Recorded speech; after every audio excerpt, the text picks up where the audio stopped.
बिस्मिल्लाहिर्रहमानिर्रहीम। Dear students, अस्सलाम वालेकुम। मैं हूँ आपकी इस्लामियात की टीचर मिसेस भरत शाहीन।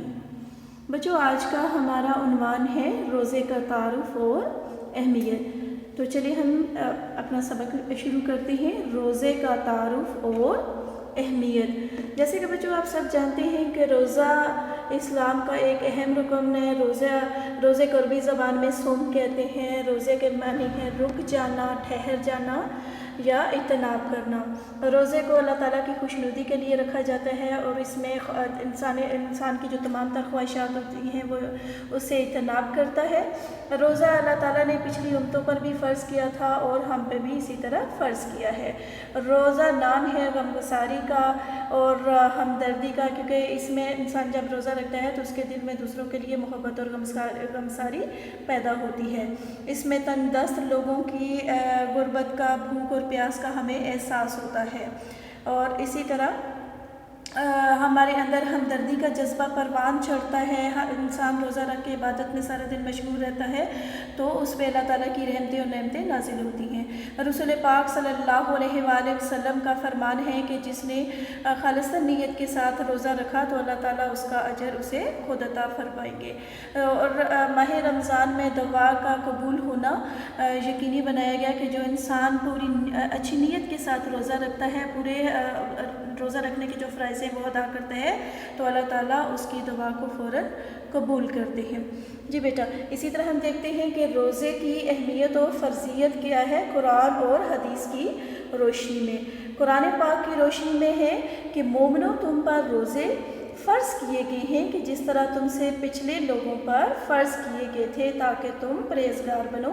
ये सूरह बकरा की आयत नंबर 183 में ज़िक्र किया गया है अल्लाह ताला की तरफ से।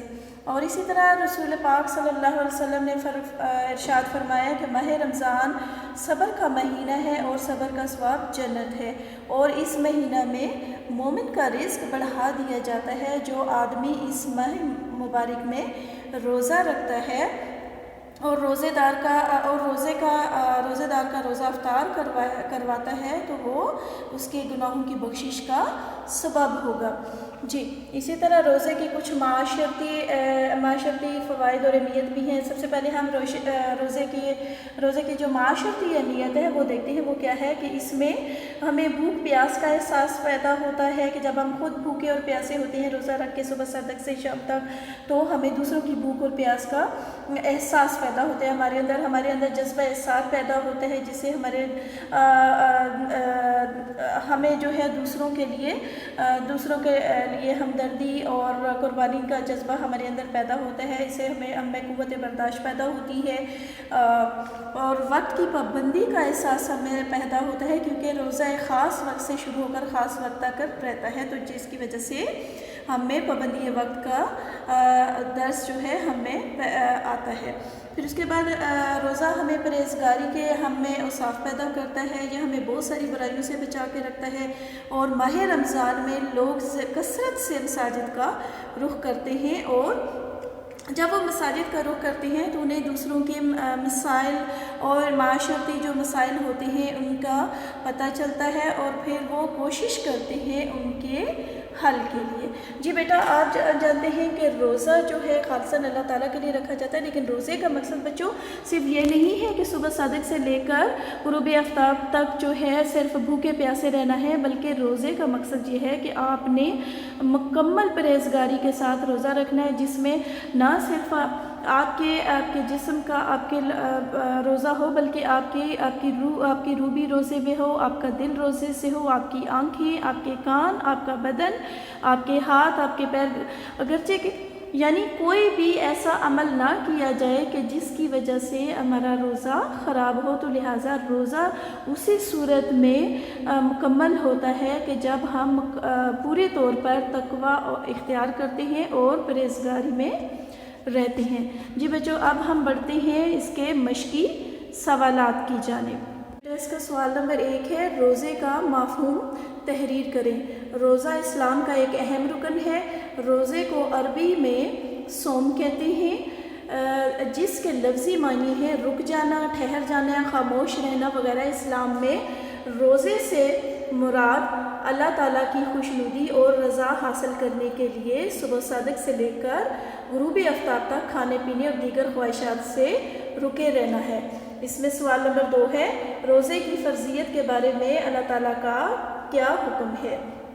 جواب ہے اس کا، روزہ ہر عاقل اور بالغ مسلمان پر فرض ہے۔ روزے کی فرضیت کے بارے میں اللہ تعالیٰ کا ارشاد ہے، ترجمہ مومنو، تم پر روزے فرض کیے گئے ہیں جس طرح تم سے پہلے لوگوں پر فرض کیے گئے تھے تاکہ تم پرہیزگار بنو۔ یہ تھی بیٹا سورہ بقرہ کی آیت نمبر 183۔ جی سوال نمبر 3 ہے، روزے کی معاشرتی اہمیت تحریر کریں۔ اس کا جواب ہے، انسان روزے کی حالت میں سارا دن بھوکا پیاسا رہتا ہے، اس لیے روزہ رکھنے کی وجہ سے انسان کے دل میں دوسروں کی بھوک اور پیاس کا احساس پیدا ہوتا ہے۔ غریبوں، محتاجوں اور مالی طور پر کمزور لوگوں کے ساتھ ہمدردی، احسان اور محبت پیدا ہوتی ہے۔ روزے کی وجہ سے معاشرے کے افراد میں قوت برداشت، وقت کی پابندی، غیبت سے اجتناب اور پرہیزگاری کے اوصاف پیدا ہوتے ہیں۔ ماہ رمضان المبارک میں مسلمان کثرت سے مساجد کا رخ کرتے ہیں اور ایک دوسرے کے معاشرتی مسائل سے آگاہ ہو کر ان کا حل تلاش کرتے ہیں۔ سوال نمبر 4 ہے، روزے کے فضائل مختصر بیان کریں۔ جواب ہے اس کا، یہ غم گساری کا مہینہ ہے اور اس مہینے میں مومن کا رزق بڑھا دیا جاتا ہے۔ جو آدمی اس ماہ مبارک میں روزے دار کا روزہ افطار کروائے تو وہ اس کے گناہوں کی بخشش کا سبب ہوگا۔ روزے کی وجہ سے معاشرے کے تنگ دست لوگوں کی تکلیف کا احساس پیدا ہوتا ہے اور ان کی مدد کا جذبہ پروان چڑھتا ہے۔ روزہ رکھنے سے معاشرے میں نیکی اور ہمدردی کی فضا پیدا ہوتی ہے، کیونکہ روزہ دار روزہ رکھ کر اللہ تعالیٰ کے ذکر اور عبادت میں مشغول رہتا ہے، اس لیے اللہ تعالیٰ نے روزہ دار کے لیے بڑا اجر رکھا ہے۔ حدیث قدسی ہے، رسول پاک صلی اللہ علیہ وسلم نے فرمایا کہ اللہ تعالیٰ فرماتا ہے، روزہ خاص میرے لیے ہے اور میں خود اس کا اجر دوں گا۔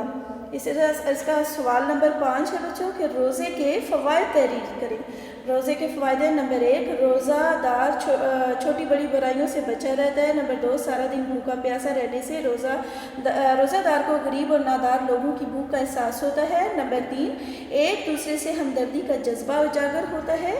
نمبر 4، روزہ رکھنے سے انسان کی صحت بہتر ہو جاتی ہے، وہ کئی بیماریوں سے بچا رہتا ہے۔ نمبر 5، رمضان میں سحری اور افطاری کا وقت مقرر ہوتا ہے، اس سے روزہ دار میں نظم و ضبط پیدا ہوتا ہے۔ نمبر 6، روزے کے دوران بھوک پیاس اور خواہشات پر قابو پانے سے انسان کے اندر تقویٰ پیدا ہوتا ہے۔ نمبر 7، اللہ تعالیٰ روزہ دار کے پچھلے گناہوں کو معاف کر دیتا ہے۔ نمبر 8، ماہ رمضان میں عبادت کرنے کا اجر کئی گنا بڑھ جاتا ہے۔ اور نمبر 9، روزہ گناہوں سے بچنے کا بہترین ذریعہ ہے۔ جی بچوں، یہ تھا ہمارا آج کا سبق، روزے کا تعارف اور اہمیت۔